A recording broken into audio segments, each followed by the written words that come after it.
Many have already noticed how defiantly hushed overseas couple from Montecito does not come even a squeak. Despite the fact that the royal agenda has a number of events that Meghan previously would not fail to interrupt.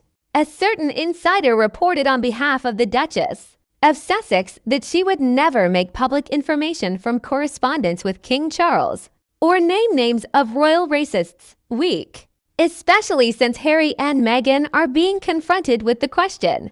Either you respond publicly to Omid Scobie's book, for example by suing or simply issuing a statement that you don't support the lies and innuendo that Endgame is filled with, or, as Daily Mail columnist Sarah Vine wrote, the more coy the Sussexes are about the truth about their relationship with Scobie, the more they give us reason to think that the venom spilled by Omid in Endgame belongs to them and no one else. Harry and Meghan's silence effectively confirms his status as their unofficial mouthpiece, and, by extension, is evidence that they approve of every petty, vicious accusation he makes. Pauline McLaren, professor of marketing and consumer research at Royal Holloway, University of London, said that before the publication of Omid Scobie's book, Harry and Meghan tried to distance themselves from it because they fear that Endgame could ruin their chances of resolving their differences with the Windsors,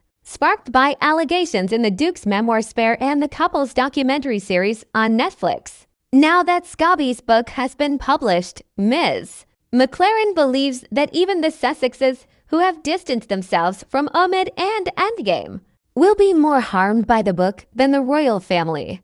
It will be interesting to see what Harry and Meghan do next. Prior to the book's release, they tried to distance themselves from it. Insiders in their inner circle said it wasn't a book they were contributing to. They weren't supporting it. Omid Scobie has also distanced himself in every way possible, saying he is not Meghan's friend. The Sussexes may be concerned that the book will take away their chance to rebuild their relationship with the royal family. Many media outlets are reminding people that Omid Scobie was Harry and Meghan's mouthpiece. I don't think that's really true, but if everyone continues to think that, it will hurt Harry and Meghan more than it will hurt the royal family members. For the royal family members, it's just another emotional upheaval, but they'll be able to get through it unscathed.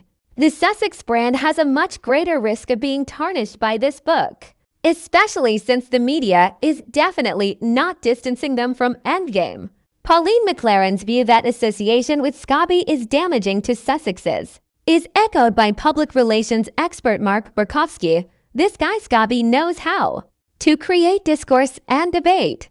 And if he is Harry and Meghan's favorite confidant, it seems to me that this is another attempt on their part through a third person or fourth hand to hurt the royal family as much as possible.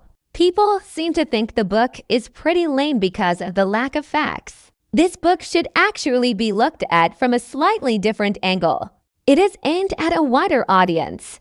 It uses a soap opera about the relationship between the Sussexes and the royal family. Mark Burkowski added, "It's all not good for Harry and Meghan because they keep losing the PR war.